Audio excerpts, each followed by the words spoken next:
The New York City subway, it's crowded, it's dirty, it's hot, and it's one of the most dynamic and exciting places in the world. Hi, I'm Michael Weitzner, and I've been an architect in New York City for over 35 years, and I've been riding the subway for over 40 years. Today we're going to look at the architectural details in the oldest and newest subway stations in New York.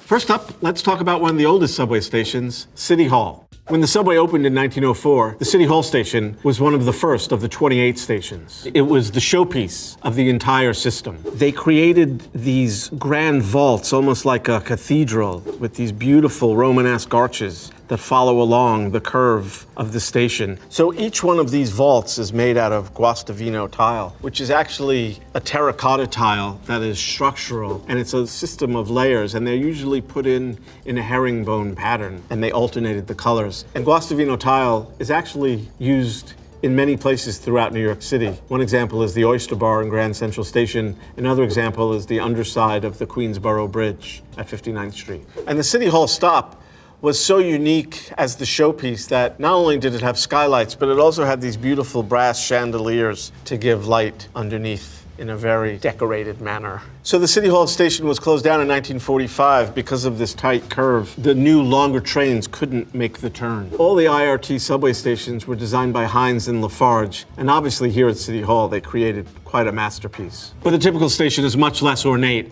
and is really stripped down and is much more about function and operation than it is about beauty and ornament. Okay, let's talk about a typical IRT subway station. So this image shows a 14th Street Express station when it first opened, and that's why it's so clean. What made New York City's subway system unique from other cities was that when they first built it, they included express tracks as well. No other city had that. And you could see the express track running beyond on the other side of these columns right here, where the local pulls into the station. Typically, you'd go down less than 18 feet to get to the platform, and then the tracks would be about 3 feet below that. Because they're so close to the surface, and the way that they get fresh air from the sidewalk above is you could actually hear the subway coming when you're walking along the sidewalk above. And the thing about these IRT stations is that they're extremely simple, and they're all about just getting it done and getting it done quickly. So the way they built these stations was by a method called cut and cover. They cut a trench in the middle of the street, less than 20 feet deep. So this is basically a cross section through the subway tunnel.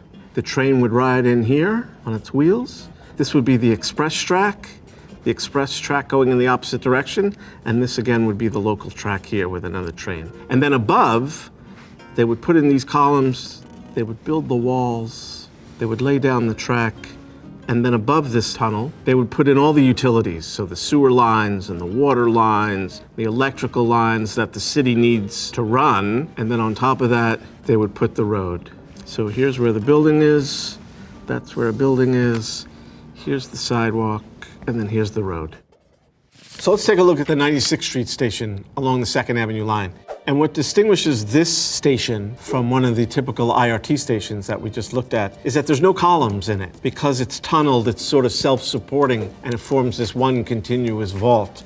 This was the city's first major subway expansion in over 50 years. It extended the Q line along 2nd Avenue to 4 different stations, 63rd Street, 72nd Street, 86th Street, and 96th Street. So this is how they dug out the 2nd Avenue tunnel. So if the street is here, and these are the buildings, what they did is they went really deep, and they tunneled all the way down here with giant drills and giant drill bits, which they actually leave at the end of the tunnel. They don't take it out. So it's still down there. And when they extend the 2nd Avenue subway up to 125th Street, they'll keep that same drill bit, and it will stay then at the northern end of 125th Street.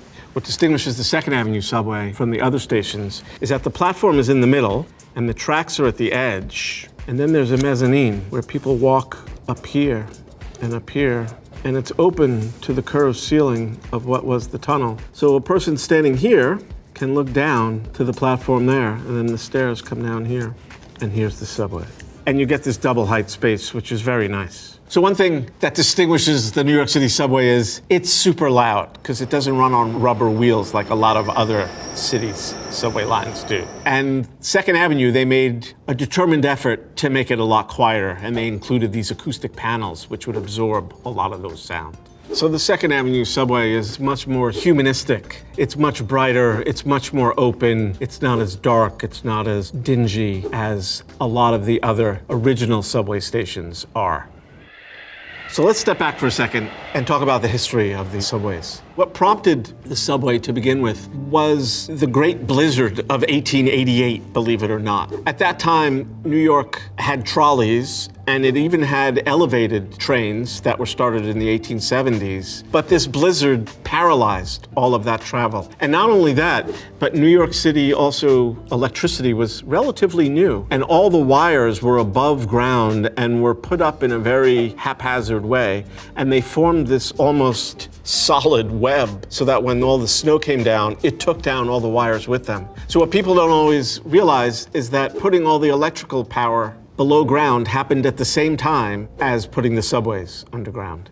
Okay, so let's take a look at the iconic New York City subway map. So what jumps out at me about this early IRT map is that in red, it shows the actual subway lines, of which there are not many, but they do go to Brooklyn and they do go to Queens. And these blue lines are actually the elevated subways that still remained. And so earlier we were talking about City Hall, and you could see that station right here, very close to the Brooklyn Bridge station, which is why in 1945, when they closed the City Hall station, it did not inconvenience many riders because Brooklyn Bridge Station was so close. So let's take a look at the full map. So the MTA is a combination of three subway companies, the IRT, the BMT, and the IND. And that's why there's so many different letter designations and number designations. And in fact, some of the subway cars are different sizes because they were all built at different times. So the system now has 26 lines and 472 stations. I mean, look at it. It's huge. Now let's take a look at some of the entrances into the New York City subway system. So when the IRT was first built, this is what the typical entrances looked like. And they're fantastic. They're the sort of Art Nouveau, very European influenced, compared to the new Second Avenue line, which also has its own great style of subway entrance with these beautiful glass canopies with these spider connections, what they're called. This glass is made out of safety glasses, which is the same glass that your windshield is made out of. Okay, so let's take a look at the design drawing for the IRT entrance kiosks. So the entrance kiosk has this sort of soft Art Nouveau dome-like roof, and the exit kiosk has a different kind of roof, which is this hip roof with the ribs exposed. Both are surrounded by ribbed wired glass. So if the glass shattered, it was held together by the wires. You can't talk about the New York City subway without talking about subway tile. This photograph shows the ubiquitous and eponymous subway tile that the New York City subway is famous for. So subway tile is essentially a rectangular tile as opposed to a square tile. So this tile, the subway tile in a running bond, has been there since the very beginning, and it will probably be there until the very end. So the original 1904 stations have these beautiful mosaic tile names, and others have these more elaborate bas-relief plaques. The original IRT contract had a clause in it that stated, all parts of the structure or exposed to public sight shall be designed, constructed, and maintained with a view through the beauty of their appearances as well as their efficiency. And some of those stations have really beautiful mosaic tiles, and some of them include terracotta tiles that have symbols on them that represent the local area. For instance, at Astor Place, named after Jacob Astor, he made his fortune in the fur business, and so they show beavers as part of all the ornament. So in the 1970s, the MTA decided to use a universal vocabulary for all of their signage. They reached out to Massimo Vignelli, the famous graphic designer, and he designed these crisp and clear modern signage using the Helvetica typeface, which is still in use today. So as the New York City subway evolves, so does its signage. And now there are signs that let you know when the trains are coming, and there are TV screens on the wall that show different advertisements, as well as the subway maps. So if you look around, you can see all the layers of history at every single subway station. Okay, so now let's talk about some of the art in the Second Avenue subway. And this is a shot showing the mezzanine level, which is one level above the platform level. And you could see all these beautiful mosaic tiles that form these figures along the way that are extremely realistic. So this is a modern take on the subway art, where it's more like a gallery and less about the ornamented tile work in the signage. And since 1985, the MTA has made a concerted effort to include artwork along the stations. And there's over 300 works of art in the subway. And some of those artists include Gene Shin, Vic Muniz, Chuck Close, and Sarah Z. Other world-famous artists include Yoko Ono at 72nd Street by the Dakota and Roy Lichtenstein at the Times Square station. So those are the differences between the oldest subway stations and the newest ones. There's so much to talk about with the New York City subways that we don't have time for. The abandoned stations, the ticket booths, the lack of accessibility for people in wheelchairs, the track fires, the flooding, the rats, the loudspeakers that are always in disrepair, all the wonders of the MTA. If you want more videos about the New York City subway, please let us know in the comments below.